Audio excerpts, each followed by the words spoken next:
Este workshop es un evento oficial del Gobierno de los Países Bajos en el marco del Día Internacional de los Derechos Humanos y en el que vamos a hablar del fotoperiodismo como herramienta para la libertad de expresión y para el derecho al acceso a la información. Uno de las instituciones que nos apoyan es la Fundación WordPress Photo, que es una institución muy prestigiosa, fundada en Holanda en el año 1955 y que reconoce el trabajo de todos los fotoperiodistas del mundo a través de un concurso que se llama Photo Contest. Nico Filippo Rosso, digo Nico porque me sale más fácil pronunciarlo que su nombre correcto, que ya dos veces me dijo que lo pronunciaba mal, fue galardonado por su trabajo Exodus, que nos lo va a presentar más adelante. Nuestra productora, llamada El Río, íbamos a organizar la muestra de la exhibición de WordPress Photo en Buenos Aires este año, cosa que lamentablemente la pandemia lo impidió. Y del mismo forma que WordPress Photo no pudo hacer su exhibición anual en todos los países de América Latina como normalmente lo hace. Esta es parte de la razón por la cual hicimos este workshop, porque nos parece muy importante que la WordPress Photo tenga cada vez más presencia con la comunidad de fotógrafos y fotógrafas latinoamericanas. Y por eso, desde Ámsterdam, nos enviaron este video de presentación los amigos de WordPress Photo, que por favor, Lucho, cuando quieras, lo vemos. Buen día a todos. Mi nombre es Babette Wagendorf y soy la encargada de proyectos exposiciones de WordPress Photo. Es un gusto enorme ser parte de este increíble evento para celebrar la Conferencia Mundial de la Libertad de Prensa. Muchísimas gracias a TIFF, a El Río Producciones, a Nicolò Filippo Rosso y la Embajada de los Países Bajos para hacer posible este evento y por todo su apoyo. Desafortunadamente, este año no pudimos mostrar la exposición anual de WordPress Photo en Buenos Aires, pero esperamos mucho que el próximo año sí podemos estar. El día de hoy me gustaría darles una breve introducción de nuestra organización WordPress Photo y también darles la oportunidad de conocer nuestro concurso. La Fundación WordPress Photo fue fundada en 1955 en Ámsterdam. Como cada año, WordPress Photo organiza el curso de fotoperiodismo más importante a nivel global. Este año recibimos más de 4.000 imágenes de 125 países, quienes mandaron casi 74.000 imágenes. Pero aparte de nuestro concurso que nos hizo muy famoso, también hacemos muchas otras actividades. Hacemos muchas actividades de educación, eventos y obviamente las exposiciones. Me gustaría explicar nuestra misión a través de 3 palabras de nuestro nombre: World Press y Foto, o Mundo, Prensa y Foto. El mundo lo entendemos de 2 maneras. Primero es el mundo que nos rodea, el mundo que vemos todos los días y que nos hace visible a través del fotoperiodismo y las historias visuales. Pero segundo, también representamos y apoyamos el mundo de los fotoperiodistas, una familia global y muy diversa. El periodismo antes era sinónimo a la prensa imprenta. El Internet ha completamente transformado cómo producimos, publicamos, circulamos y consumimos las historias visuales. Pero aunque estas maneras y las plataformas han cambiado, no ha cambiado la importancia de la libertad de prensa y la libertad de expresión. Y finalmente, foto, que obviamente se explica solo. Esta es la WordPress Photo del año de este año, tomado por Yasuyoshu Chiba en Japón. Él estuvo presente en las protestas pacíficas en Sudán, y cuando estaba en esta protesta, este chavo, Mohammed, le captó su atención inmediatamente. Era muy energético, tenía mucho carisma y logró captar esta imagen de las protestas pacíficas que pasaban en Sudán.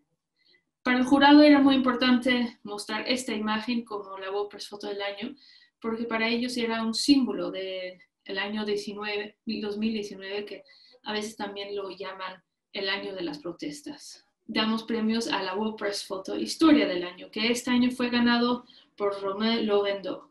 Esta historia también se habla de las protestas, pero de otra perspectiva, porque es una historia a largo plazo. Entonces, Romain estuvo en Algeria por 5 años, donde vio nacer la protesta de los jóvenes contra el gobierno, donde no se vieron representados. Y cuando el jurado anuncia todos los ganadores, nosotros en el equipo de WordPress Photo hacemos una exposición itinerante. Esta exposición normalmente viaja a 120 lugares en 55 países. Este año, desafortunadamente, ha sido poco menos. Queremos llegar a unos 70 exposiciones mundialmente y esperamos que en los siguientes años podamos recuperar estos lugares. Así tratamos de conectar el mundo con las historias que importan. Tuvimos una relación muy especial con la WordPress Freedom Conference, la Conferencia de Libertad de Prensa, y UNESCO, que este año se lleva a cabo en La Haya y en línea. Hicimos una exposición especial sobre las protestas desde los archivos de WordPress Photo, que se pudo ver en La Haya, Rotterdam y Ámsterdam, y a partir de este fin de semana también va a viajar a muchos lados del mundo. Llega a Túnez, Beirut, Lima, Myanmar, París, y esperamos también algunos lugares más a lo largo del próximo año. Ahora me gustaría darles una breve explicación de nuestro concurso y cómo participar. El concurso de WordPress Photo reconoce lo mejor del periodismo visual en 8 categorías. Estas categorías son noticias generales, noticias de actualidad, temas contemporáneos, proyectos a largo plazo, medio ambiente, naturaleza, retratos y deporte. Para más detalles puedes visitar nuestro sitio web, donde se explica cómo y cuándo se tiene que haber tomado la foto. Este año el concurso abrió el 1 de diciembre, entonces lleva ya 2 semanas abierto y va a cerrar el 12 de enero en 2021. Entonces estamos justo a tiempo para mandar todas sus mejores fotos que han tomado en el año pasado.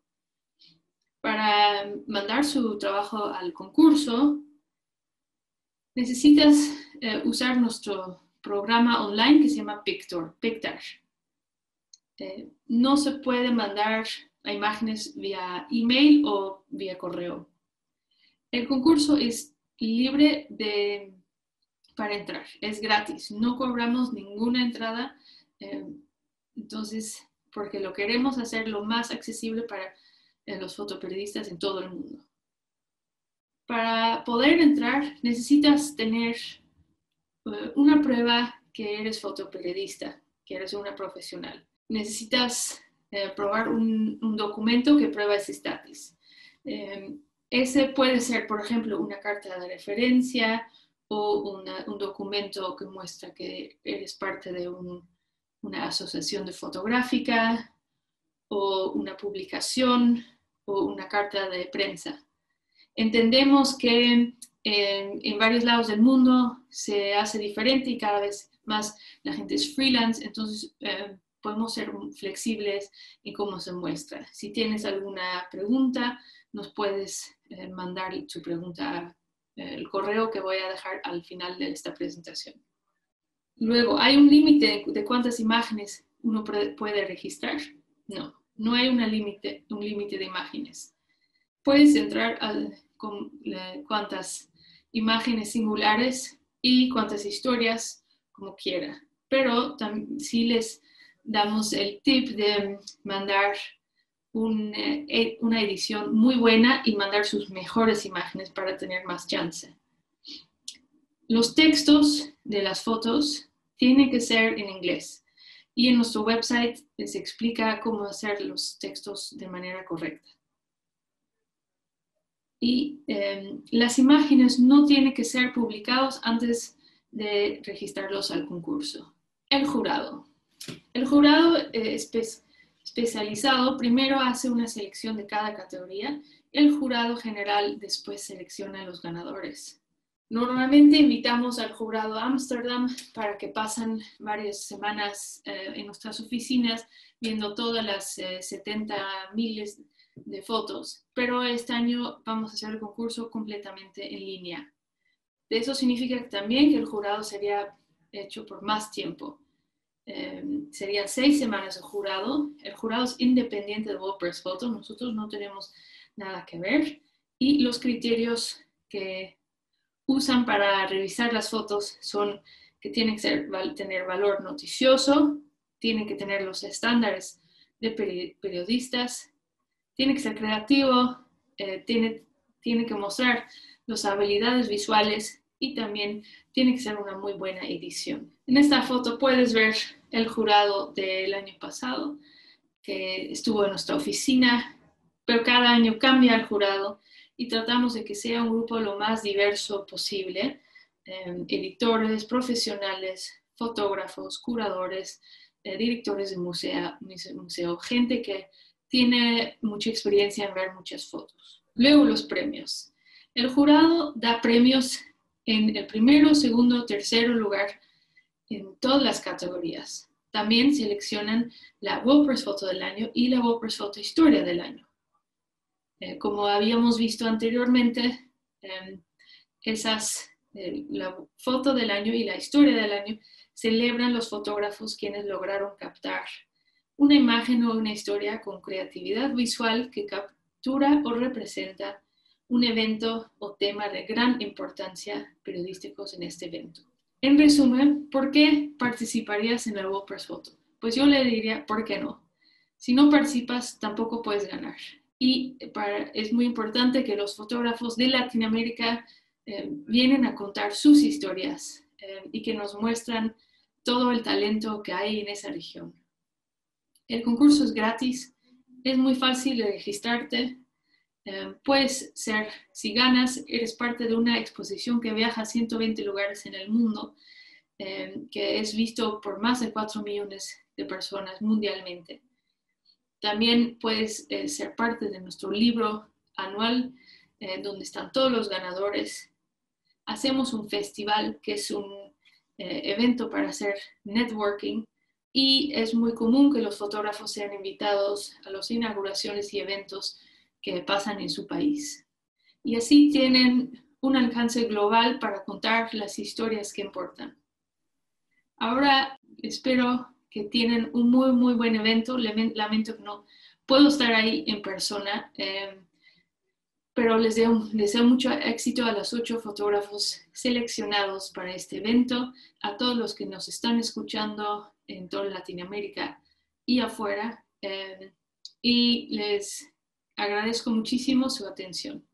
Por preguntas sobre el concurso, por favor, mándanos un correo a contest@worldpressphoto.org o mándanos un correo a exhibitions@worldpressphoto.org si quieres saber más sobre las exposiciones. Y espero que el próximo año nos veamos en Buenos Aires. Muchísimas gracias. Bueno, yo solo quiero hacer una pequeña aclaración que Babette habló sobre Buenos Aires, cuando en realidad estamos aquí con un fotógrafo radicado en Colombia y con varios fotógrafos que nos van a acompañar, que son de toda parte del continente, porque la idea era hablar sobre el fotoperiodismo en el continente, no solamente en Argentina. La presentación tuya, que viene en un video, más cortito esta vez, un video sobre el trabajo que has realizado llamado Exodus, que fue galardonado en el World Press Photo 20.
Felicitaciones, Nicolo, por un excelente trabajo. ¿Querés empezar por contarnos algo de esta obra, de qué trata, cómo fue? Claro, no, muchas gracias también por la invitación y también a todos los colegas que están acá con nosotros y a los que nos están escuchando.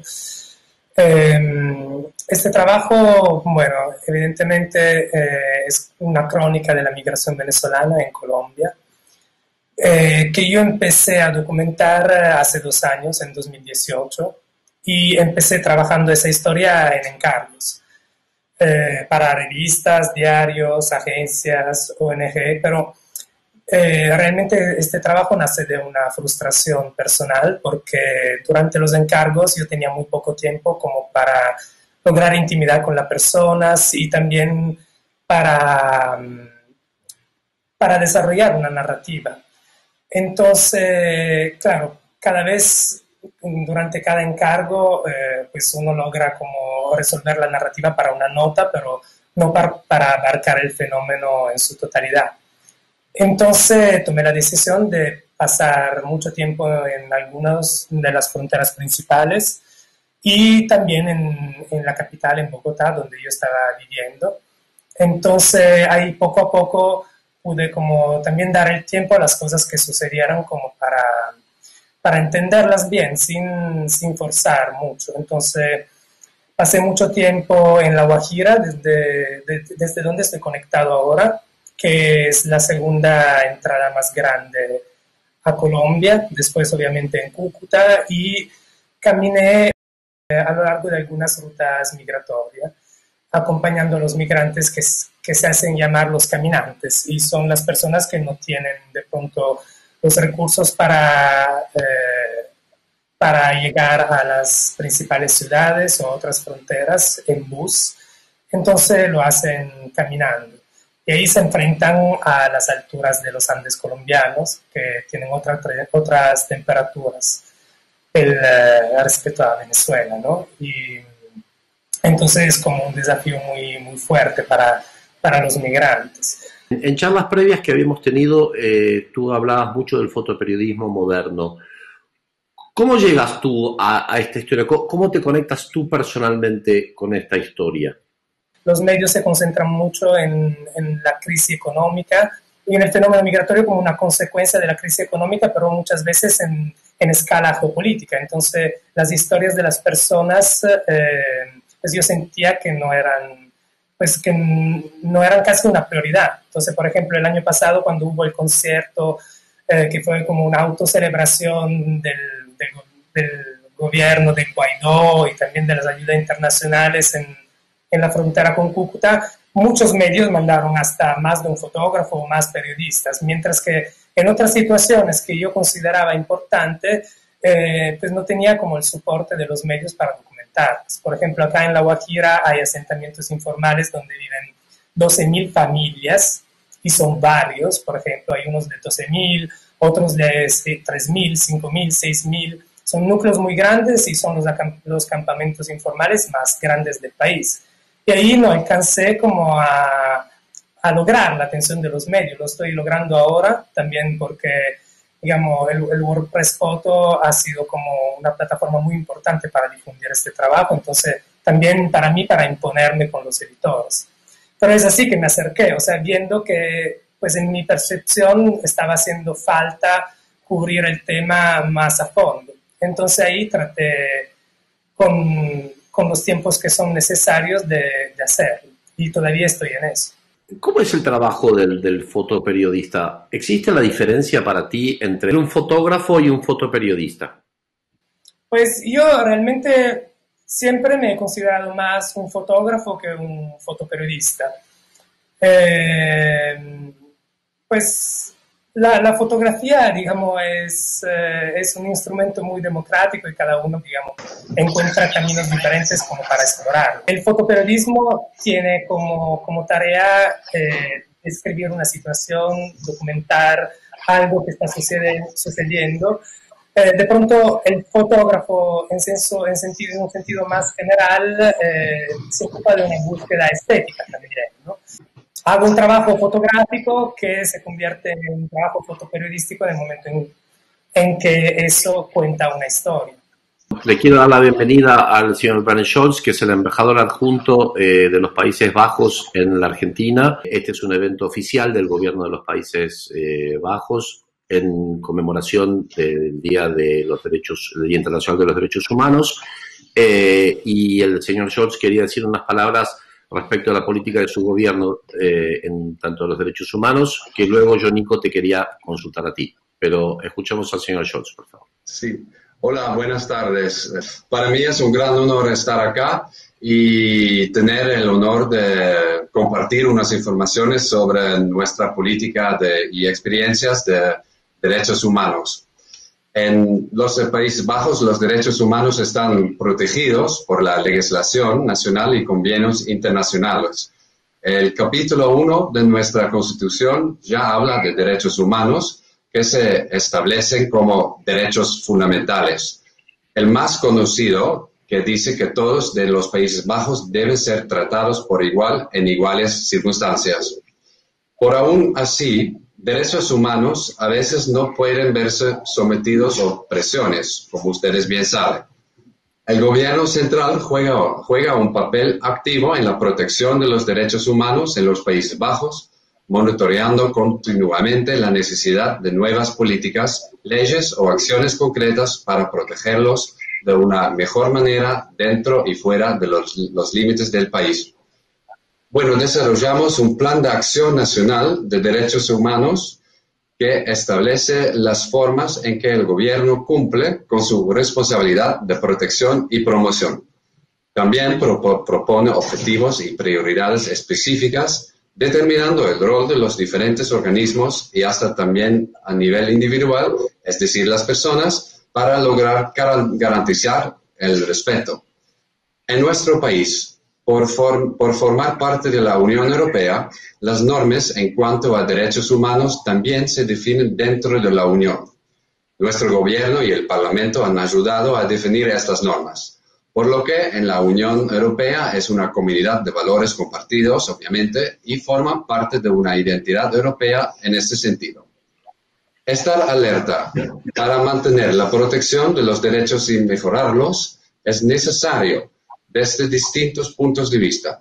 La sociedad está en constante desarrollo, el creciente papel de Internet y las telecomunicaciones, nuevas tecnologías, el aumento de la movilidad de las personas, además las tendencias demográficas como por ejemplo, el envejecimiento de la población y la evaluación económica son de gran influencia, obviamente.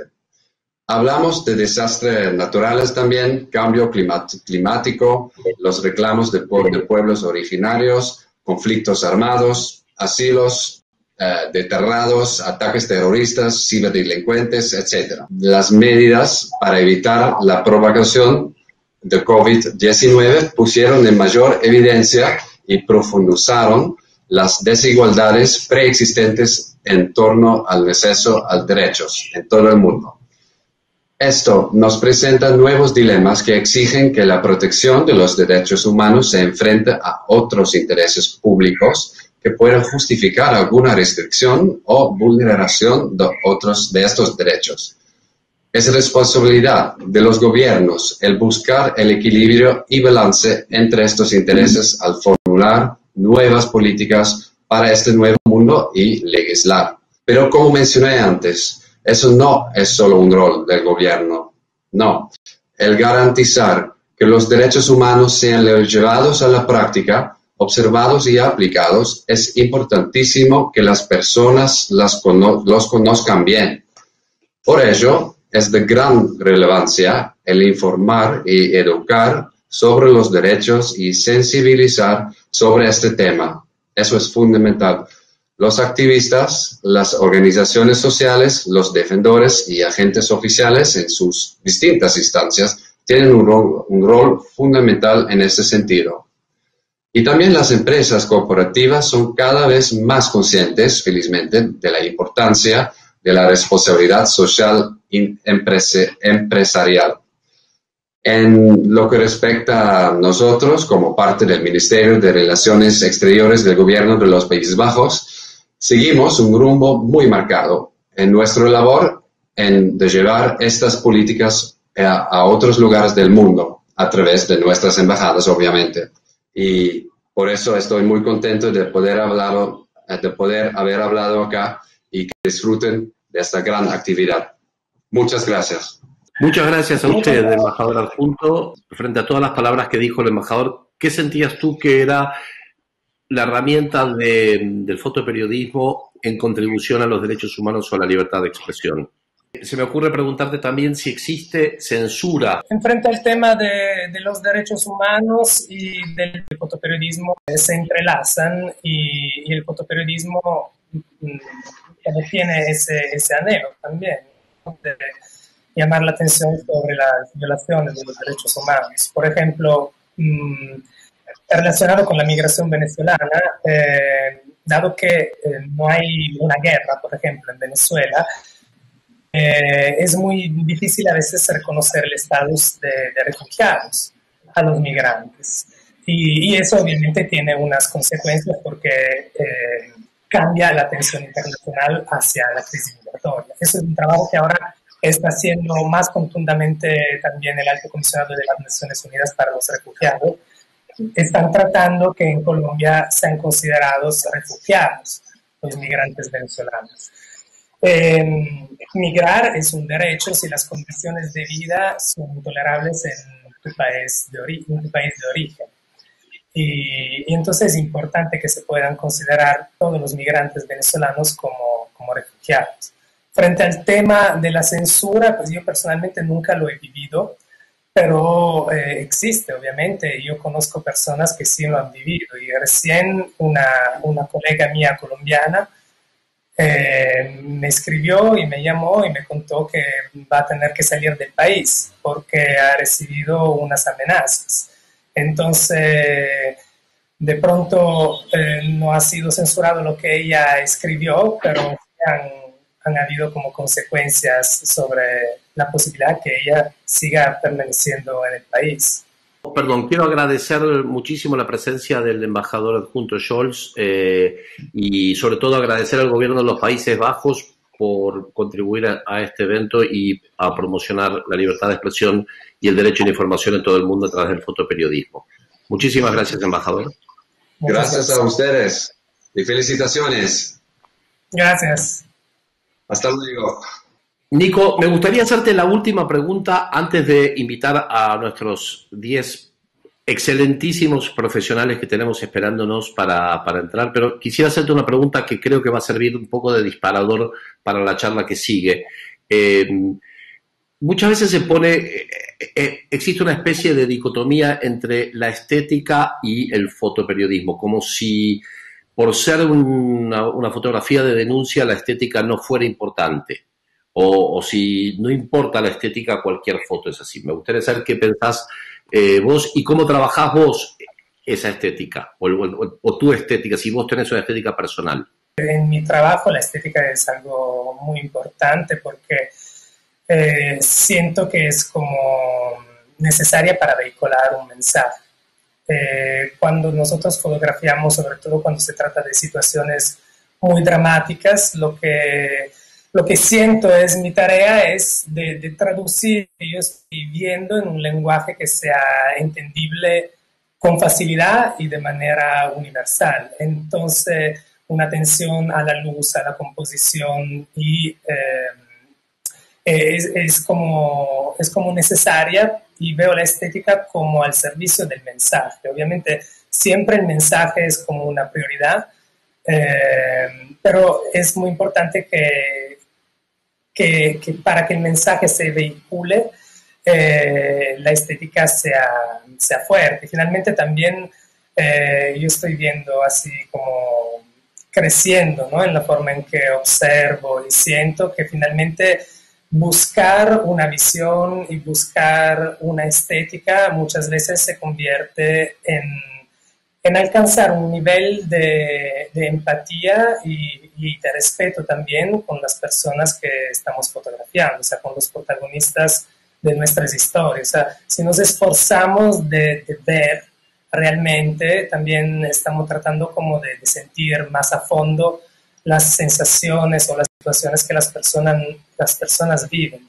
Entonces, el esfuerzo que nosotros hacemos para traducir esas sensaciones en una imagen que sea estéticamente potente es una forma también de devolver un poco el respeto y la confianza que nos dan las personas cuando nos dejan entrar en sus vidas. Es muy interesante lo que dices y me remite a pensar en esas situaciones a veces controvertidas y como hablábamos en una conversación privada tú y yo el otro día, a veces es un tema muy trillado, pero el rol del fotoperiodista en el momento de los cuestionamientos que surgen a veces a la hora de ¿qué hizo? Privilegió hacer la foto y no ayudar a la persona en cuestión. ¿Cuál es tu opinión? Pues antes de empezar la charla, cuando estábamos conversando entre todos, pues Oscar Castillo estaba diciendo, no, pues nada ha cambiado en Venezuela, sino que es peor, ¿no?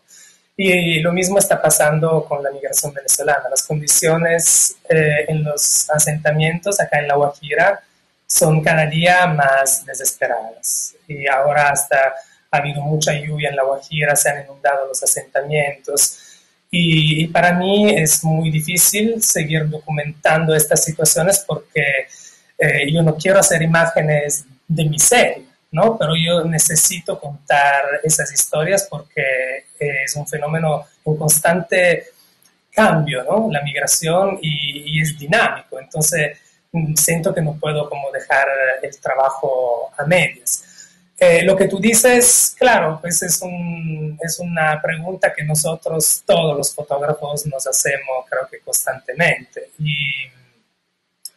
Y es obvio que si nos encontramos en situaciones donde podemos ayudar a las personas más directamente, pues todo lo hacemos. Pues yo creo que casi todos lo hacemos, pero también, digamos, hace parte de, yo creo, como un poco de nuestro código también hablar más de sus condiciones y tratar como de hacer que unas historias lleguen a un público muy amplio. Después, si personalmente decidimos de ayudar a una persona o tratamos de hacerlo a través del trabajo, eso ya es un poco otro camino que tomamos, ¿no? Y tú mencionabas la conversación que tuvimos el otro día hablando de fotoperiodismo, de periodismo moderno. O sea, lo que yo te estaba diciendo en esa ocasión es que, claro, a veces con los trabajos podemos hacer denuncias, eso es cierto. Muy pocas veces eso se puede convertir realmente en un cambio, ¿no? O puede tener como un impacto directo. Hablando de Latinoamérica, cuando se habla de trabajo así, de denuncia, a mí el trabajo que siempre, digamos, me viene a la mente es el trabajo que hizo Giancarlo Ceraudo en Argentina, porque ese fue un trabajo donde la denuncia, y un trabajo larguísimo de más de una década, llevó a judicializar unos generales de la dictadura argentina. Pero por lo general es muy difícil que nuestros trabajos alcancen a tener esos impactos. Pero al mismo tiempo tenemos muchas plataformas para distribuir el trabajo. Entonces puede que un medio no quiera publicar una historia, pero podemos publicarlas en Internet. Y cuando están en Internet, que sea en blog, Facebook o Instagram, son de fácil acceso para todo el mundo. Entonces yo siento como que en ese sentido ha cambiado el periodismo un poco respecto a Watergate, por ejemplo, o a trabajos que todavía se pueden hacer, como el de Giancarlo, pero que son como muy difíciles de lograr. Y por otro lado, siento que la fuerza que tenemos ahora es que podemos conectarnos con mucha facilidad entre nosotros. Entonces nosotros, los periodistas, que a veces trabajamos también con organizaciones, con agencias internacionales. Cuando llegamos a sitios donde de pronto no han llegado otros medios o donde de pronto no han llegado respuestas internacionales, entonces hay que aprovechar de las conexiones que tenemos y llamar la atención a las organizaciones para que de pronto comiencen unos proyectos o brigadas médicas o entreguen unas ayudas. Y eso es un poco el camino que yo estoy tomando con mi trabajo. Y Nico, la última pregunta antes de que invitemos a nuestros invitados aquí. ¿A ti en lo personal te ha cambiado algo técnica respecto específicamente a lo que se refiere a la técnica fotográfica, a la técnica de hacer una foto? Esta digitalización del mundo, la diferencia de canales, la existencia de otros canales de difusión, ¿te ha cambiado algo técnicamente en la forma de hacer una foto? No. Lo que cambia mi forma de hacer las fotos es porque la fotografía para mí es un proceso de autoconocimiento. Yo aprendo muchas cosas de mí a través de la fotografía, por la disciplina que requiere, la severidad que requiere, la honestidad, porque a veces no tenemos fotos que son suficientemente buenas, por decirlo así, como para traducir un mensaje que queremos decir a otras personas. Entonces, digamos, ese proceso de insistir, ¿no?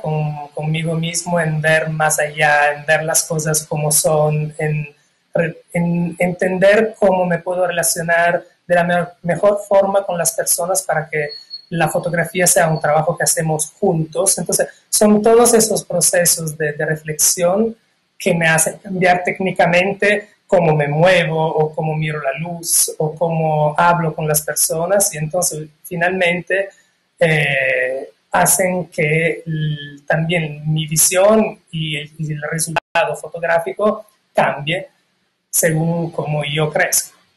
Nico, es realmente hermoso y conmovedor escucharte y escuchar la pasión que le metes al trabajo en general, es divino.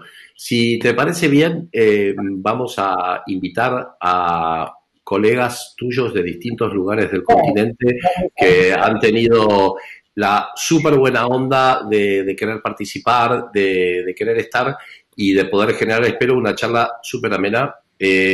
Primero, Lucianito, por favor, pasamos el video que presenta el trabajo y les vamos... Esto, aunque no parezca, esto es un escenario, de arriba dice stage, así que vamos invitando a nuestros amigos y amigas a subir al escenario mientras vemos el video que presenta el trabajo de ellos.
Bueno, qué maravilla. Si estuviéramos en un mundo sin COVID y esto fuera una sala, estoy seguro que habría un gran aplauso, una ovación que caería del trabajo maravilloso y conmovedor de todos y cada uno de ustedes. Poco a poco veo gente que va subiendo al escenario, todavía no terminamos todos. Primero que nada, yo quería agradecerles a todos y todas, pero antes de presentarse individualmente, me gustaría saber si alguien tiene algo para decir sobre la conversación que acabamos de tener que quiera aportar. Hola, mi nombre es Patricio Kruker, soy fotógrafo documentalista hace más de 20 años. Trabajo principalmente en Bolivia, pero viajo por el continente y a veces algunos países también fuera del continente. Lo que quería rescatar de la charla que tuviste con Nico, que me gustó y lo anoté, fue que habló él de la disciplina, ¿no? De tener esa rigurosidad en su trabajo, y eso se nota en un trabajo de tan largo aliento como el que ha mostrado. Y otro punto muy importante que también me gustó fue el de la honestidad, ¿no? Cuando uno está trabajando y se involucra tanto en un tema de esa magnitud, con los personajes y todo, uno tiene que ser honesto, no solamente con los personajes, con la historia que estás cubriendo, sino también contigo mismo, ¿no? Y me parece genial e increíble que ese compromiso que tienes con la historia y el impulso que tomó gracias al premio, que lo sigas llevando a cabo, ¿no? Y que te cuestiones ahora en que no quieres seguir documentando esa miseria porque la situación cada vez está peor, ¿no? Y son preguntas que nos hacemos siempre cuando estamos trabajando, cuando estamos documentando, y creo que eso muestra la seriedad del tipo de trabajo que estás haciendo. Gracias por compartirlo y gracias por hacerlo. Yo quería preguntarle a quien quiera responder. A mí personalmente me interesa mucho el tema, siendo yo no fotoperiodista y siendo yo no fotógrafo, me interesa, me genera curiosidad saber qué los motiva a hacer un trabajo. ¿Cuál es la decisión cuando ustedes dicen voy a trabajar sobre tal tema? ¿Qué es la motivación inicial? A veces es por encargo, lo entiendo, pero una vez generado ese trabajo, ¿cómo se relacionan con los sujetos o el objeto a fotografiar? Bueno, mi nombre es Oscar Castillo, soy fotógrafo documental de Caracas, Venezuela, donde he enfocado la mayoría de mi trabajo, aunque también he trabajado en diferentes países y regiones del mundo, ¿no? Tanto en Latinoamérica como en otras zonas. Creo que, por lo menos en lo personal, el punto de partida es una inquietud con respecto a todas esas historias que te rodean, con respecto a esas vidas tan complejas y a esas situaciones muchas veces tan injustas y dolorosas, y de las cuales crees que puedes aportar algo para establecer, no para establecer, pero para desarrollar de repente una mejor discusión, una mayor comprensión, ¿no? Te surge esa duda y esa inquietud y eso motiva a acercarte a temas que muchas veces te rodean y ves desarrollándose, complicándose, ves los poderes sometiendo, aplastando a las poblaciones, ves toda esta voluntad de las poblaciones por cambiar y mejorar cosas, y creo que mi inquietud personal surge de tratar de aportar algo para potenciar esa comprensión, para potenciar ese diálogo, y para yo mismo tratar de no ser un espectador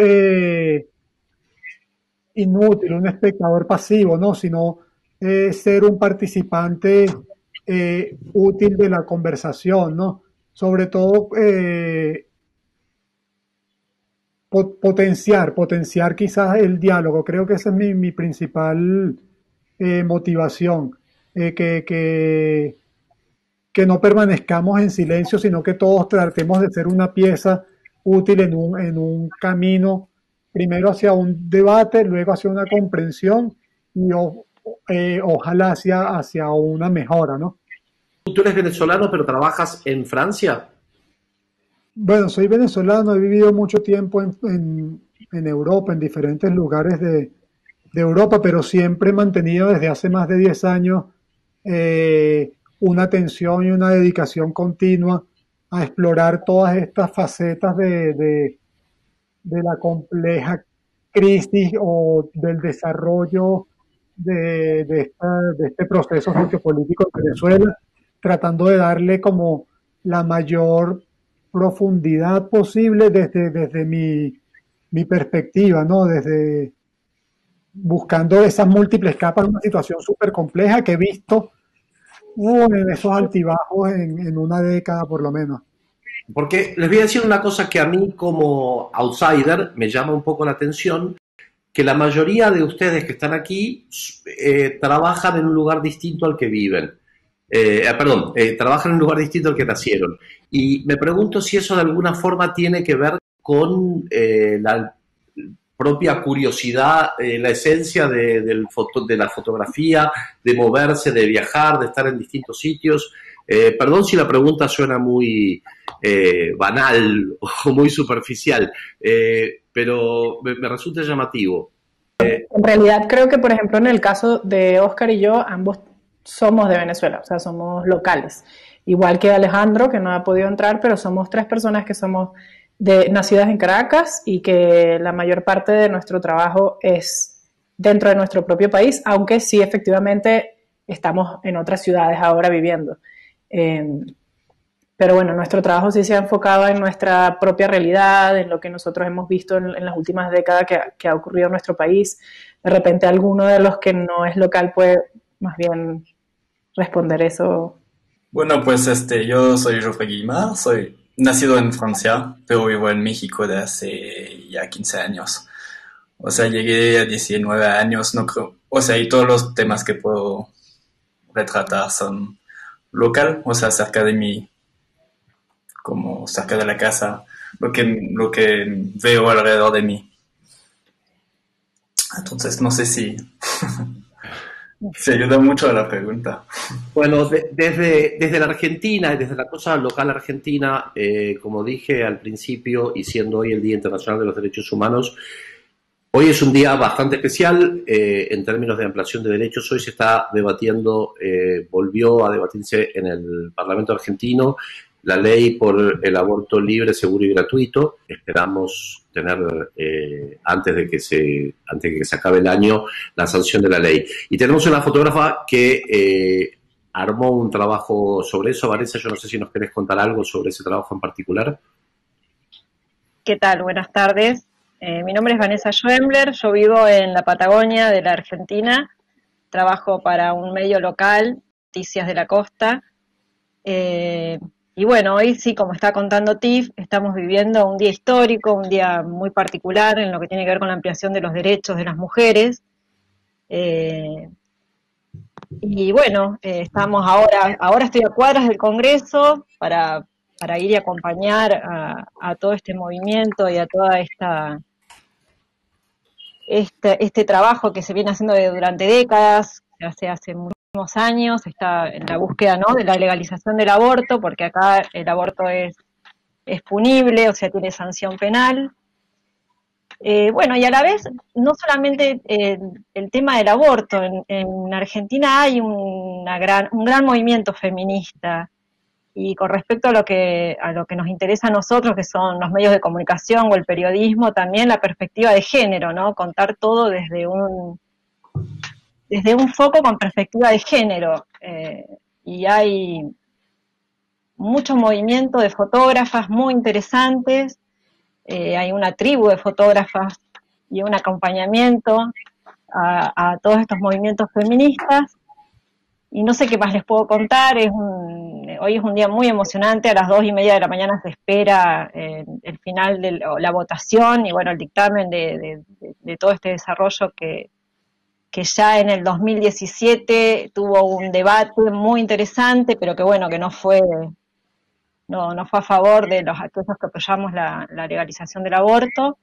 Y esperamos que esta noche sí contemos con los votos necesarios para bueno, que esto sea legal, se terminen los abortos clandestinos, la muerte de mujeres en situación de riesgo, porque todos sabemos que el aborto existe, va a seguir existiendo, hay determinadas clases sociales que pueden acceder al aborto, pero hay otras clases sociales y que nosotros como fotógrafos las vemos, hay otros lugares mucho más vulnerables, en donde el riesgo de vida es altísimo, y bueno, y los abortos clandestinos no son con misoprostol o no son en lugares de atención que más o menos, viste, contengan a la mujer o al género, porque hay otros géneros también que acceden al aborto, ¿no? Tenemos gente de lujo aquí. Nayeli, yo lo que te quería consultar viendo tu trabajo, que si quieres después podemos pedir ver el PDF, pero me interesó entender cómo una cosa tan complicada ¿Alguien me escucha si habla? como el trabajo forense puede ser fotografiado despojado de... Digo, debe ser muy fuerte, debe ser un sentimiento muy tremendo estar ahí conectado con eso, y me gustaría un poco que si pudieras hablar de ese trabajo. Bueno, nada, no, estaba comentando que el tema en que yo trabajé en Guatemala es algo que realmente es lastimosamente muy común en todo el continente, en el pasado y también ahora en el presente. México es un ejemplo muy fuerte. Creo que Ale está trabajando en ese tema, por ejemplo. Nada, bueno, de mi parte el acercamiento a eso fue no tan gradual, porque cuando yo llegué a Guatemala llegué trabajando como voluntario en un proyecto de recuperación de memoria histórica, y eso, pues, desde el inicio empecé a escuchar los testimonios de los familiares de víctimas y bueno, también fue seguramente determinante para decidir después invertir tanto tiempo en este trabajo.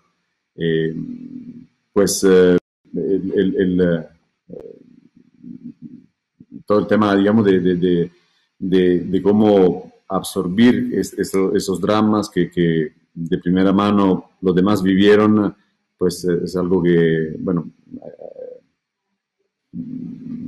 queda, ¿no? A nosotros como profesionales, pero bueno, es inevitable.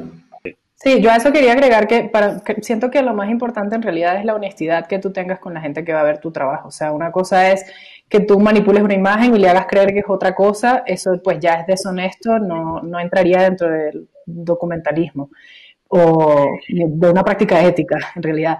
Pero si tú tienes técnicas distintas como la que aplica Felipe, o tienes algún tipo de colaboración con las personas que tú estás fotografiando y ellos pueden intervenir la foto, y no es un documentalismo clásico, pero sigue siendo una manera de contar una historia que si tú le estás haciendo claro a tu audiencia no debería generar un problema, ¿no? Más bien suma. Sí. Yo quería preguntarle a todos en general, se habla mucho de la cantidad de imágenes que circulan, de que vivimos en un mundo sobrepoblado de imágenes, cualquier persona toma un teléfono, saca una foto y esa foto se publica. ¿Cómo hacen ustedes como fotógrafos profesionales y comprometidos con su trabajo para que la imagen, o sea, qué es lo que hace que vuestra imagen destaque? ¿Qué es lo que hace que vuestra imagen sea más relevante que la que hago yo, un ignorante digital que haga el clic con el teléfono? Bueno, no sé, yo creo que es muy valioso y es muy positivo el hecho que hay un acceso a las cámaras ahora con nuestros teléfonos y que todo el mundo pueda tomar fotos. Es decir, no sé, peleamos mucho tiempo en estos países donde, por ejemplo, yo estoy, todavía se pelea para que la gente aprenda a escribir y más o menos eso, aprender a escribir es algo importante, ¿no? Pero no todos somos escritores, no todos somos García Márquez. Y entonces, ¿quién puede tomar foto y logra, digamos, usar el cuadro de la imagen para aprovecharlo lo más posible en el sentido de comunicar, pues lo decía también antes Nicolò, la estética es una de las cosas que también logra romper esas barreras para llegar a más personas posibles también. Entonces, digamos, no creo que haya una competencia en ese sentido y cada uno lo suyo, ¿no? O sea, no creo que haya una rivalidad en en el acceso a ver y a hacer imágenes. No, yo no digo rivalidad, lo que digo es qué trabajo tienen que hacer ustedes para que eso destaque y cómo se construye un reportaje fotográfico, porque me parece que lo que es interesante del trabajo que yo he visto de todos ustedes es que hay una historia, hay un relato, hay una construcción de un relato periodístico o documental a partir de la fotografía, que es muy distinto a que si yo agarro una cámara y saco 5 fotos acá del lugar donde estoy. ¿Cómo se construye ese relato? Yo creo, creo que puede llegar a ver diferente es en la búsqueda y en el pulir de la mirada de cada uno. Cada uno tiene su tiempo, sus años, buscándose a sí mismo también, ¿no? Para mí la fotografía es una búsqueda personal, es algo trascendental, no es solamente registrar lo que está pasando, es registrar lo que está pasando y lo que me está pasando a mí con el otro, y reconocerme en el otro. Siempre está la búsqueda de la propia mirada y de reconocerse en la mirada del otro también. Creo que por ahí eso puede llegar a ser alguna diferencia de que alguien agarre una cámara o otro agarre un papel y empiece a escribir. Yo lo encontré personalmente, lo encontré en la fotografía, otros lo encontrarán en la poesía, otros lo encontrarán en la música, en el cine, en el teatro, ¿no? Pero es algo tan egoísta también, ¿no? En algún punto, porque tiene que ver con uno. Uno en algún momento encontró ese lenguaje para buscarse a sí mismo. O sea, y en ese buscarse a sí mismo va puliendo su propia mirada del mundo. No, digo, tú decías que de repente dijiste que para ti no hay ninguna diferencia. Yo creo que todo depende de la voluntad de contar la historia.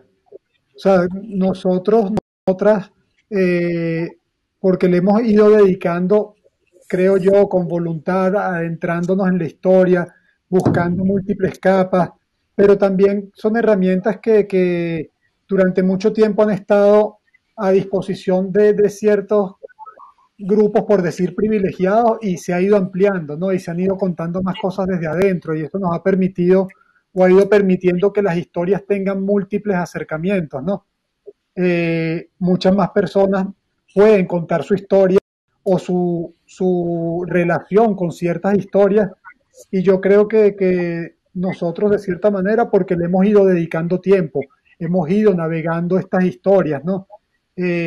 Sus sub y bajas, sus múltiples caras, y eso creo que ha determinado o ha ido construyendo unos trabajos, digamos, más completos, pero bueno, son cosas que para mí es importante, sobre todo, que siempre estén en debate, que siempre se revise nuestro acercamiento, nuestra relación con la historia, nuestra manera de contar, las múltiples posibilidades de contarnos, porque no hay nadie que tenga mayor o menor legitimidad. Yo creo que si existe una voluntad sincera y una honestidad y una empatía hacia el tema, todo el mundo tiene el derecho de contarlo, ¿no?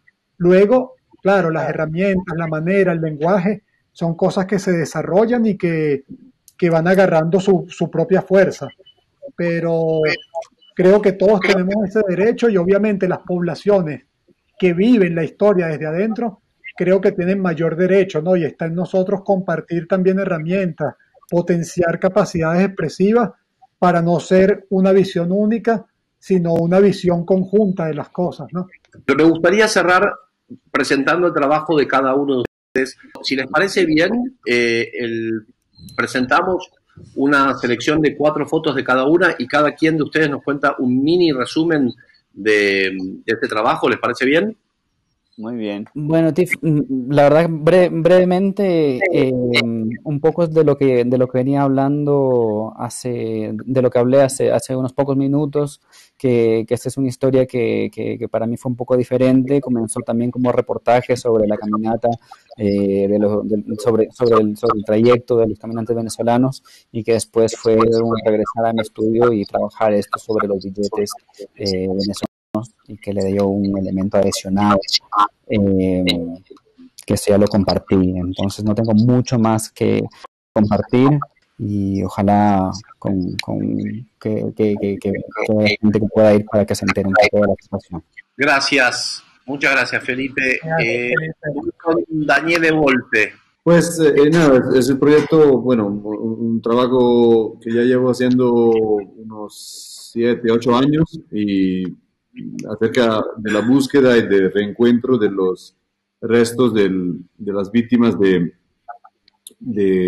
conflicto armado interno aquí en Guatemala. Y en realidad, bueno, en esta área específica ya se tipificó como genocidio, hubo un juicio. Esta imagen son 3, 2 son familiares, el tercero es una persona que falleció hace poco, en realidad, que ayudaba a organizar la búsqueda. Ellos están viendo hacia abajo porque justo la imagen después es pues, el esqueleto de una de las víctimas.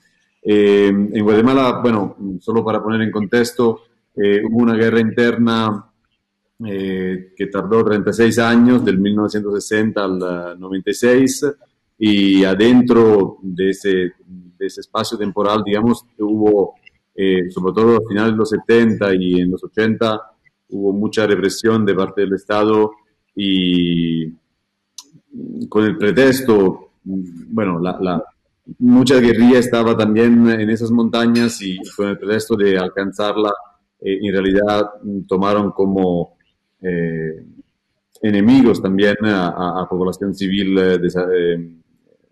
no en armas, ¿no? Y entonces casi la totalidad de las comunidades fueron destruidas, y obviamente mucha gente fue ejecutada así a sangre fría. Y bueno, ahora desde la firma de la paz hay un proceso de búsqueda con los forenses para permitir a los familiares de tener un entierro digno a esos restos. Fueron los antropólogos forenses argentinos quienes capacitaron el equipo, bueno, de antropología forense. ¿Cómo? El equipo argentino de antropología forense. Exacto, ellos mismos fueron quienes pues llegando aquí, creo que hicieron la primera exhumación, creo que fue en el 99, y de ahí capacitaron el grupo que está trabajando en estas exhumaciones. Muchas gracias, Daniele. De nada. Si les parece bien, ahora paso a Geoffrey. Bueno, pues yo soy Geoffrey Guimard. Yo, bueno, vivía en el sur de México y empecé a trabajar sobre la ruta migratoria de los centroamericanos del principio del mandato de Donald Trump. O sea, en todos esos últimos años estuve en la ruta para documentar lo que estaba pasando desde el sur hasta el norte de México. En esos años, pues se vio como la diferencia de cómo la política de Estados Unidos estaba cambiando la ruta migratoria en México. Y en cada discurso del Trump ya se cambiaba una cosa en la ruta migratoria. Del principio pues, estaba mucha gente haciendo esa ruta migratoria, pero así un poco en todos lados y nadie se juntaba entre ellos, ¿no? Poco a poco se hizo las caravanas, que se hizo más mediáticas y que ayudó también mucho a los migrantes a cruzar México, que México ahorita es un país muy peligroso para los migrantes, ¿no? Que hay mucha violencia, mucho crimen organizado y los migrantes son afectados para todas esas problemáticas. ¿Cómo es hacer esta foto? Eso es en Veracruz, donde hay las personas que son señoras que dan comida a los migrantes que están en el tren. Entonces, cuando escuchan el tren llegar, pues se van corriendo con comida, frijoles, arroz, agua, y le tiran en los migrantes que pasan. Muchísimas gracias, Geoffrey. Vamos a mostrar el video en el que están las fotos de los 4 de ustedes. Si alguien tiene ganas de decir algo antes de que lo veamos, porque con eso terminaríamos, en ese video está la selección de los 4 de las 4 fotos de cada uno de ustedes. Así que, Oscar. Sí, yo quisiera un poquito, ya que estamos hablando de Latinoamérica, ¿no? Ya que estamos hablando de todas estas problemáticas y estas esperanzas y toda esta... decir que, bueno, nosotros de cierta manera, o esta parte del trabajo que hemos mostrado representa unos acercamientos más fotoperiodísticos, pero como mencionaba Felipe, como mencionaba Fabiola, como mencionaba Ale en el chat de interno, estamos repensándonos, ¿no? Estamos reinventándonos un poco, estamos buscando, no solo nosotros en la región, pero en el mundo, ¿no? El fotoperiodismo de cierta manera ha agotado tanto al lector como al creador y sobre todo a las poblaciones que documentamos, ¿no? Y creo que ahorita todas estas relaciones más colaborativas, todas estas reflexiones de buscar nuevas maneras de plantear tanto los problemas como las soluciones que trata de desarrollar la misma población. Creo que es importantísimo que discutamos eso tanto en estos espacios como en futuros espacios, porque las posibilidades son infinitas y necesitamos. Es una necesidad grande, sobre todo de la gente que padece las problemáticas, que necesita que nos reinventemos, que necesita que haya unas relaciones más equitativas y menos explotadoras de parte de los medios, de parte de la fotografía, y que permita imaginar y crear nuevas posibilidades, tanto expresivas como de acción, como de cambio, como para buscar que no sea más de lo mismo. La fotografía tradicional ha aportado mucho, pero también ha agotado de cierta manera unas posibilidades. Si se hace con empatía, si se hace con respeto, es sumamente útil, pero bueno, creo que el debate y el diálogo está en repensarnos un poco, ¿no? Como fotógrafos, como actores sociales y como artistas y creadores. Sí, yo estoy bastante de acuerdo con ese punto. Creo que además varios dentro de los que estamos acá o en los colectivos a los que pertenecemos tenemos ya varios años como tratando de darle respuesta a esa pregunta, que realmente no creo que sea una respuesta que llegue, ¿no? Sino que lo importante es que la pregunta esté siempre allí presente. ¿Cómo poder seguir involucrando a las comunidades de una manera diferente? También incluso dentro de la misma comunidad fotográfica, cómo generar comunidad entre nosotros para que, y sobre todo en América Latina, para que podamos ir generando una visión en conjunto que se despegue un poco de lo que hemos aprendido de visiones de extranjeros que vienen a nuestras zonas, que no es para nada algo negativo en absoluto. O sea, yo estoy muy de acuerdo con la figura del corresponsal extranjero, y me parece que lo que mencionábamos antes sobre la diversidad de voces que cada vez crece más, solamente puede mejorar la calidad del periodismo que le estamos ofreciendo a la gente. Si hay más mujeres, más comunidades, más fotógrafos locales, en conjunto con esas visiones que hemos visto a lo largo de la historia, lo que hacemos es enriquecer la manera en la que contamos las historias. Pero es una lástima que tengamos que terminar tan pronto, porque pues, justamente por ahí creo que va el debate que tenemos que tener. No tenemos por qué terminar, Fabiola. No tenemos por qué terminar. Ya lo dijo. Sigamos. Yo simplemente por lo triste que me pone no poder compartir el trabajo de ustedes y mi ansiedad. Pero adelante, por favor. Sigamos, que la conversación está súper interesante. Sí, disculpa que tome un poco, pero bueno, es importante para la gente que está observando, los espectadores, el público, que revisen el trabajo de cada uno y cada una de los participantes, ¿no? Para entender mejor esas historias locales y ver también, ampliar hacia mucha gente que está haciendo cosas muy interesantes y que está reformulándose la manera en que documentamos. Estamos en ese proceso y, como dice Fabiola, no es una respuesta concreta que llega en un momento determinado, sino un proceso constante de repensarnos para tratar de hacer las cosas con mayor empatía, con mayor respeto, ¿no? No solo enfocándonos en problemas, sino también en acciones que construyan solución, que reconstruyan dignidad, ¿no? Que reconstruyan esperanza. Ya vimos demasiada tragedia y siguen estando, y es importante documentarlas, obviamente.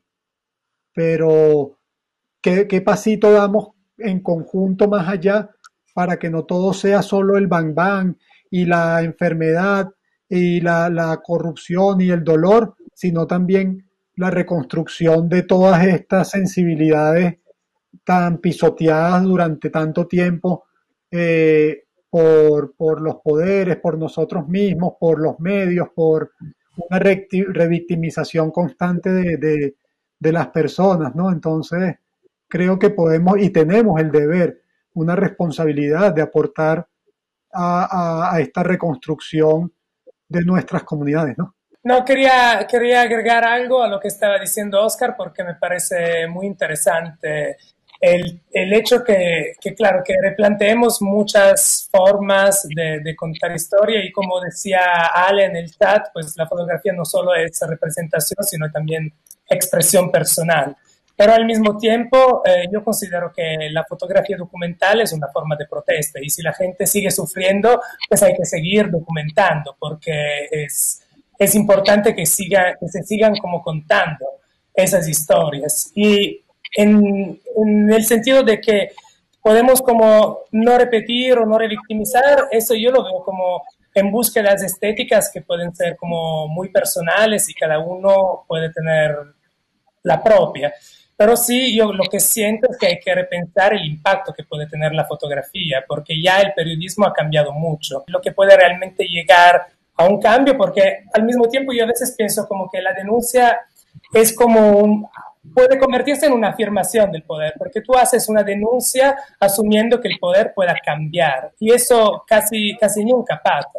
Pero lo que sí podemos hacer es acompañar el trabajo fotográfico con otros tipos de trabajo en terreno con las personas que fotografiamos. Y creo que eso es muy importante. O sea, no es solo un cambio en lenguaje estético, sino es un cambio activo para trabajar con la gente que fotografiamos. Y esto que va más allá de la fotografía y es algo que no hablamos cuando estamos presentando un trabajo, porque como decía Tiff, un fotoperiodista toma la foto y no ayuda.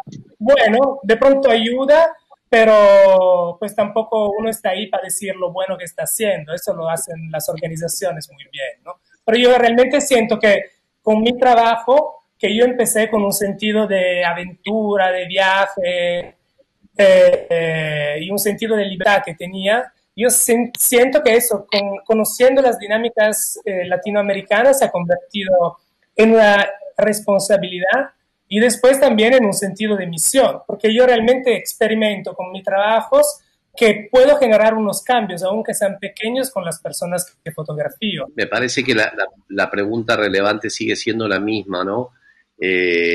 Cuando Nico decía que el tema no es solamente el fotografiar lo que sucede, sino también el trabajo que uno hace en el campo. Me pregunto si lo mismo aplica a todos, o si a todos y todas las fotógrafas. A lo mejor el único objetivo es retratar. Si uno, pienso yo, lo que retrata es por ejemplo, unos incendios como los que hubo en el Amazonas, y uno retrata el bosque quemado, no sé mucho cuál es el rol que uno como fotógrafo o fotógrafa puede tener para solucionar eso más allá de la denuncia en sí mismo. Pero una vez más, yo no soy fotógrafo, entonces me gustaría escuchar la respuesta de ustedes. Yo no creo que es realmente la foto del bosque que se está quemando, pero también todo el trabajo que va a seguir después. O sea, no es realmente la acción así el más impactante a veces que va a hacer cambiar las cosas, pero también todo el trabajo de fondo que podemos seguir haciendo. Y o sea, y eso de las poblaciones, eso sí al final lleva más un testimonio importante, ¿no? En el futuro. En lo personal creo que el bosque quemándose es una parte de la historia, ¿no? La población afectada, la población que está generando respuesta, porque también muchas veces se ha visto a los sujetos como actores pasivos de su propia historia y hemos descuidado todas esas acciones paralelas que están tomando para cambiar, para mejorar. Y creo que ahí es otra de las partes donde es importante que nos enfoquemos y donde también es importante que participemos a nuestra medida, ¿no? Y esa medida es personal, pero es una medida que como que deberíamos tener más en cuenta a la hora de no solo ver la parte más vistosa y quizás impactante de la historia, sino esas líneas paralelas que se están desarrollando y que necesitan atención, ¿no? Yo creo que un buen ejemplo es justo el trabajo que muchos de aquí de la sala han hecho, ¿no? Por ejemplo, Felipe, Oscar, Fabiola, Nico, se han enfocado quizás o sea, en el problema venezolano, pero y Ale también, pero finalmente si uno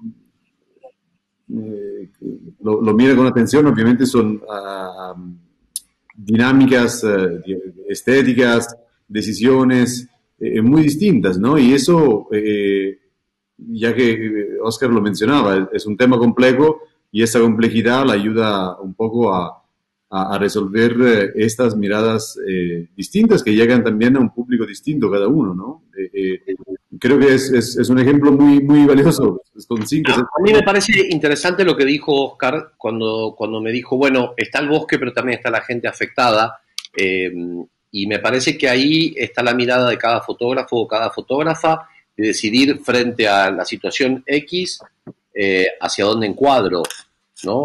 Que de los 360 grados que me plantea la situación, ¿qué es lo que yo retrato? Creo que también allí juega un poco el sentido de urgencia de la historia que estás retratando, porque por ejemplo en el caso venezolano, por un tiempo, por ejemplo, había como esta necesidad de mostrar algo que era muy nuevo, las filas para comprar comida o algo como la crisis cuando realmente se puso fuerte, y es con el tiempo y con el poder quedarte allí, que puede hacerlo un local o puede ser un extranjero que esté muy comprometido con la historia, que puedes entonces empezar a ahondar en las otras capas. O sea, sí, a veces es que tienes el fuego y quieres ver hacia el otro lado, pero a veces es simplemente que haces el fuego y es con el tiempo que entonces puedes ir un poco más allá y a involucrarte. Por eso es tan importante que el fotoperiodista no sea simplemente el que hace un encargo, sino el que tiene esa necesidad de involucrarse con una historia que le compete también a él, de alguna manera, emocionalmente, mentalmente o en la vida real, ¿no? ¿Han recibido censura alguna vez? Siempre hay grupos de poder que no les conviene, o grupos, sectores que no les conviene que se hable de un tema y que ejercen algún tipo de presión. A veces puede ser más amenazante, a veces puede ser simplemente un ruidito constante ahí, pero existe, y sobre todo en temas tan delicados como los que tratan muchos de las amigas y los amigos aquí. Hay algo que, continuando lo que mencionaba Fabiola, que es importante también. Muchas veces los fotógrafos tienen la voluntad de ver y de profundizar, y en esta parte es importante que los medios también, el apoyo, y esto está auspiciado por WordPress Photo, uno de los puntos donde confluye el periodismo mundial, ¿no? El apoyo a los fotógrafos a las fotógrafas para que puedan realizar su trabajo en profundidad, dedicarse, los recursos, la seguridad, la educación, ¿no? Todo eso es fundamental para que podamos seguir desarrollando nosotros y generaciones por venir, profundizando y mejorando la manera en que contamos las historias, ¿no? Lo que estaba contando era sobre el tema de la censura, o sea, el tema, por ejemplo, que yo trabajé era sobre fue, digamos, sucedió en la época del fujimorismo, ¿no?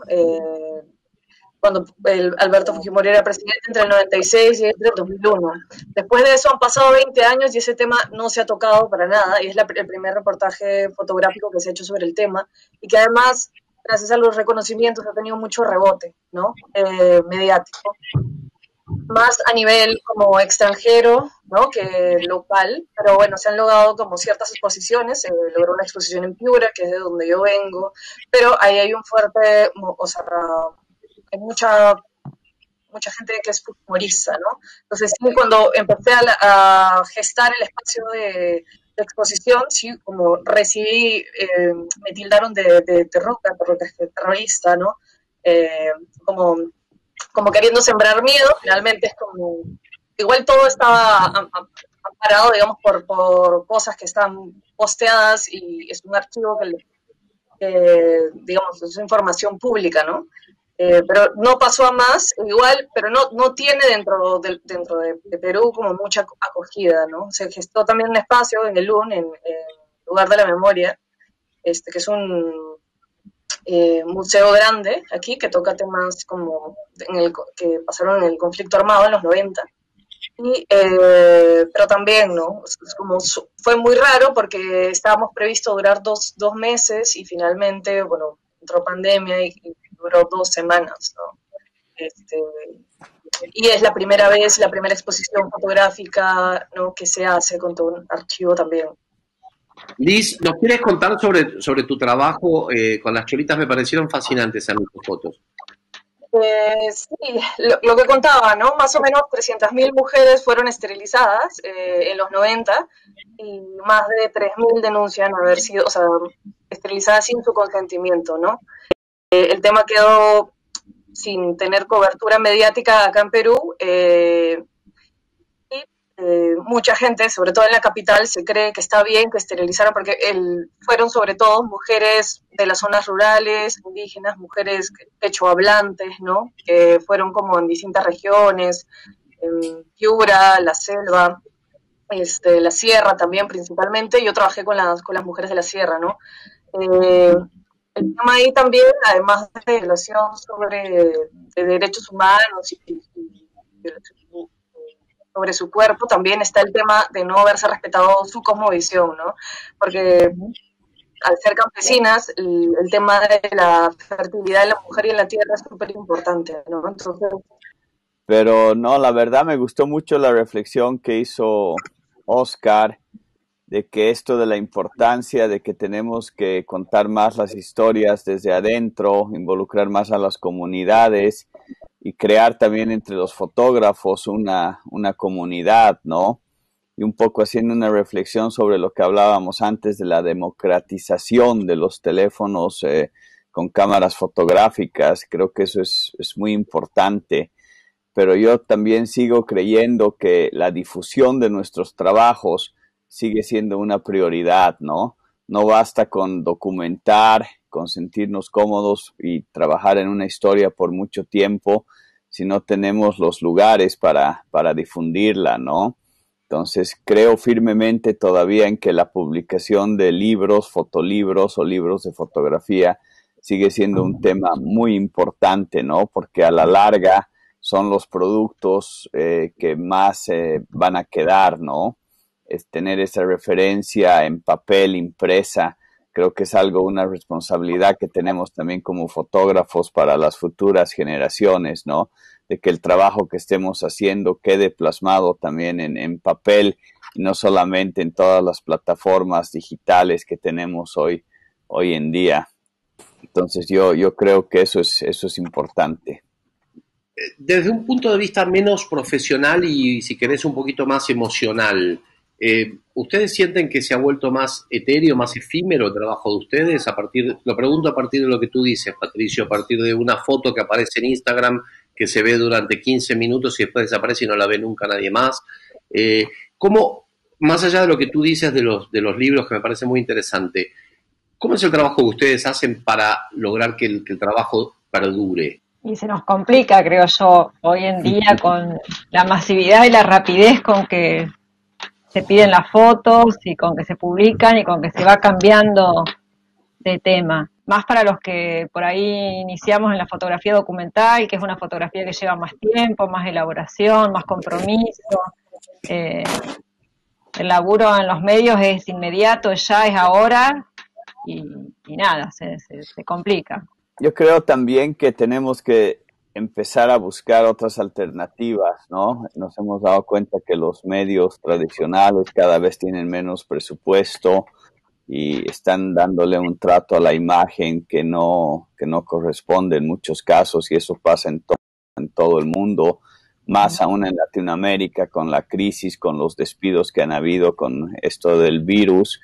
Hay muchos medios que están teniendo muchos problemas para subsistir, pero yo creo que también tenemos que ser optimistas y buscar otras alternativas. Por ejemplo, en Bolivia acaban de haber las elecciones generales y nosotros propusimos un trabajo al ente electoral, al Tribunal Supremo Electoral, donde trabajamos 12 fotógrafos, 8 en Bolivia, fuera 4 de Bolivia. Hicimos un trabajo de documentación de todo el proceso, y al presidente del Tribunal Electoral le gustó tanto el trabajo, la documentación, que ha decidido ahora imprimir un libro, ¿no? Entonces yo creo que también tenemos que apostar a eso, ¿no? A diversificar los medios en los que nosotros podemos publicar, y si estamos haciendo trabajos serios, honestos, que son dos temas que hemos hablado en esta charla, y con mucha disciplina vamos a encontrar los lugares y dónde poder difundir y sobre todo crear estas colecciones de fotos, estos archivos que con el tiempo van a tomar importancia. Una de las cosas que hemos hablado mucho con la gente de WordPress Photo es que es poca la relación entre WordPress Photo y América Latina. Como que, ¿qué piensan ustedes que podría ser mejor, que podría mejorarse, que podría incentivar a lo mejor para la perdurabilidad de vuestro trabajo, el trabajo de WordPress Photo en Latinoamérica? Sí, una pregunta, si quieren, más fácil. ¿Ustedes van a las exhibiciones de WordPress Photo? ¿Les gusta ir? ¿Invitan a sus amigos, amigas?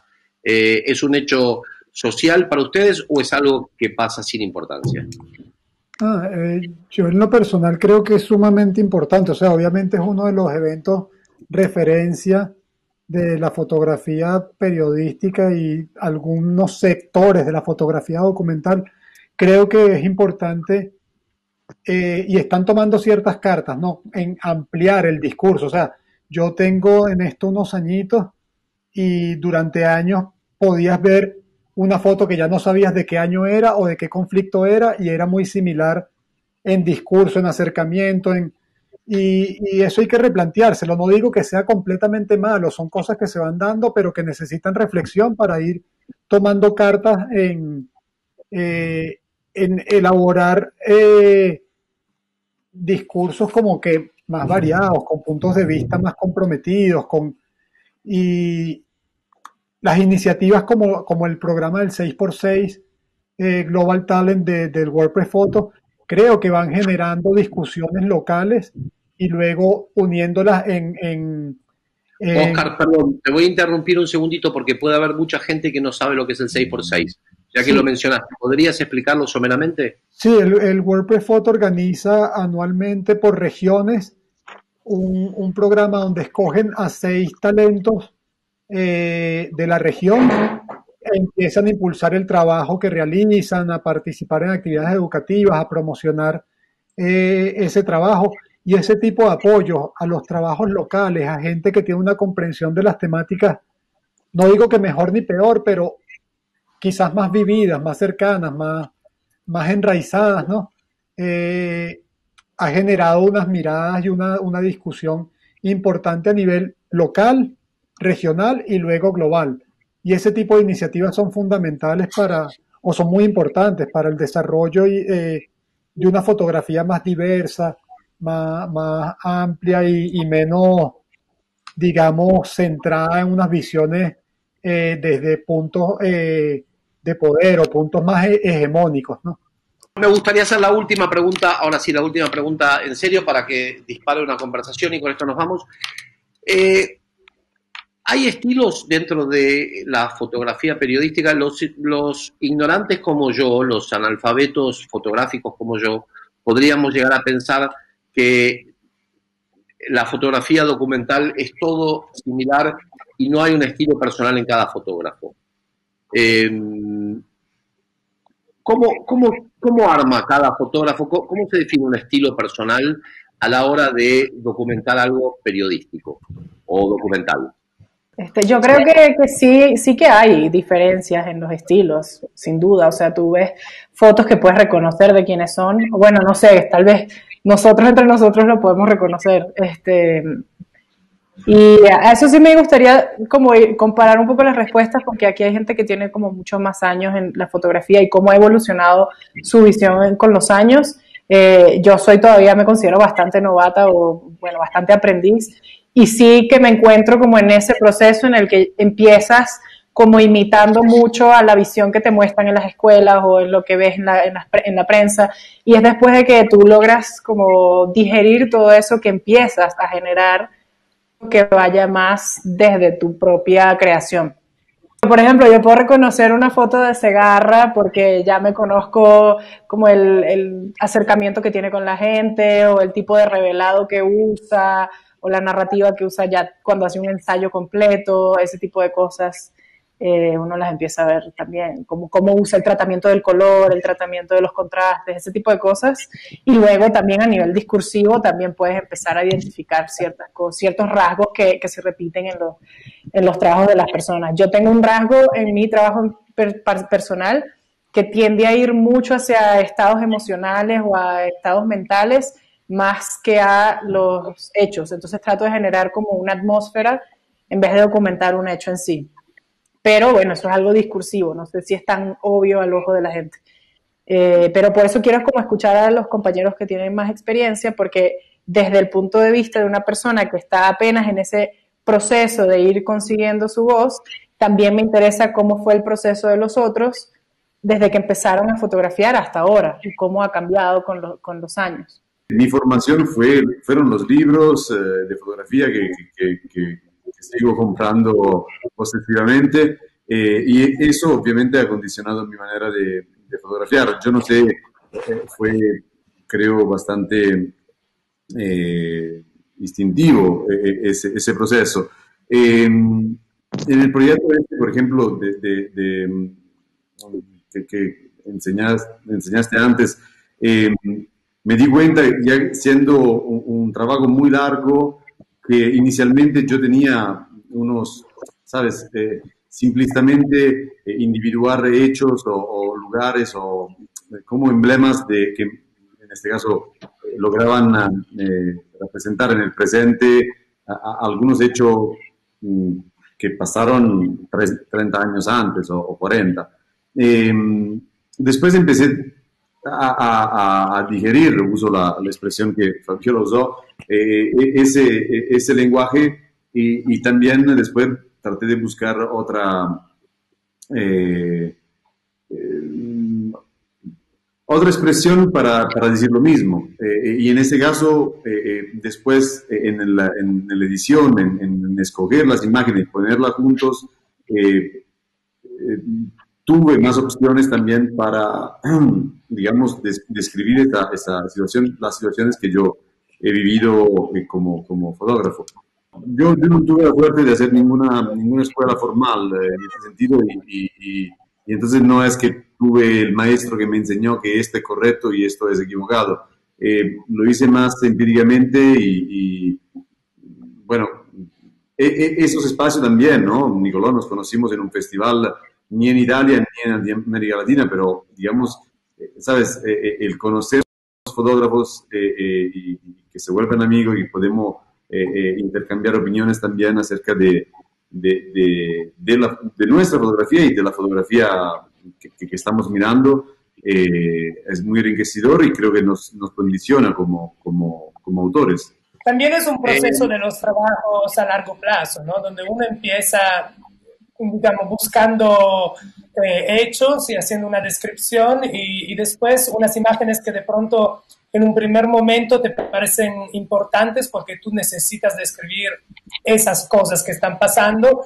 Cuando ya profundizas y tienes como un cuerpo de imágenes más amplio, entonces ya de pronto te parecen menos importantes porque puedes decir la misma cosa con una foto que es más íntima o que cuenta algo donde tú has llegado simplemente porque has pasado más tiempo. Dime, Fabiola, ¿cómo sientes tú que un proceso arranca, que un trabajo arranca y el proceso se va modificando y se va moldeando y va terminando en otra cosa?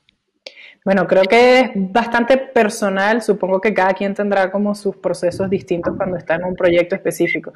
En mi caso creo que empieza como una búsqueda muy inconsciente de una imagen o de una temática que me empieza a llamar, y después de varios meses que empiezo a ver como una línea que se empieza a formar en lo que estoy haciendo, empiezo a entender qué es lo que estoy buscando y lo concientizo, y entonces le doy más forma, y entonces la siguiente etapa es como buscar eso que ya entendí que quiero buscar. Pero al principio es más una cosa intuitiva, no sé. Pero ese es mi proceso, o sea, puede ser muy distinto al de los demás, no sé. Pues yo creo que vamos también vamos a conocer más lo que es nuestro sujeto y lo que queremos retratar, ¿no? También estamos en búsqueda nosotros mismos en lo que es el sujeto, ¿no? A veces no sabemos bien, llegamos y tampoco sabemos todo, ¿no? Entonces vamos aprendiendo y vamos construyendo con esto, y siempre diferente, ¿no?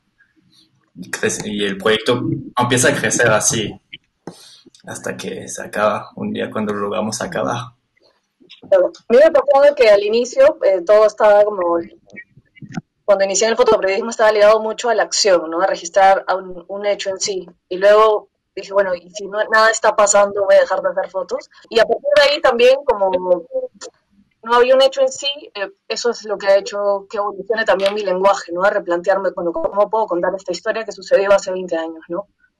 Eso por mi lado. Es muy interesante el concepto de eso de las cosas que pasa. Y me pregunto casi filosóficamente, ¿siempre pasa algo y cómo retratamos lo que no pasa? No siempre pasa algo. A veces es muy frustrante. A ver, Vanessa. Sí, que a veces es que, escuchando a Fabiola, es muy cierto y tenemos muchas coincidencias en lo que es el proceso. Es muy interesante cuando ya te es familiar y ya sabes más o menos lo que empezás a querer buscar. Al principio es como cuando conoces a una persona y te relacionás y empezás a intercambiar gustos y qué te gusta y qué no te gusta, y después ya la conoces más interiormente, ¿no? Es el proceso de un trabajo, y empieza a ser más interesante esa persona, empieza a ser más interesante ese trabajo, y empezás a saber qué querés y qué podés lograr. Y a veces, a mí me pasa por ahí en la fotografía de prensa, a veces no encontrás, quizás tenga que ver por el estado de ánimo de uno, quizás eso no te llega, y a veces no encontrás eso. En el trabajo documental, como dice Fabiola, o trabajos que requieren más tiempo, es interesante ese proceso, es interesante ir descubriendo y ir sabiendo qué es lo que uno quiere ir a fotografiar, es ir encontrando esa mirada, esa vuelta. Son trabajos, para mí son trabajos diferentes. Y el trabajo documental para mí es maravilloso, es un trabajo más japonés, es un trabajo más artesanal, es otra búsqueda. ¿Cómo es cuando no pasa nada? ¿Cómo es que no pasa nada? Lo dijiste muy segura, a veces no pasa nada. A veces a mí no me pasa, a veces no me pasa de encontrar la imagen, o no me pasa de encontrar la síntesis de lo que está en la marcha o de lo que está pasando. Muchas veces tiene que ver con lo que a mí me pasa, ¿no? Con que no pase nada en el entorno. Y a su vez, está bueno que te pase, porque no está bueno que siempre te pase que encuentras la foto.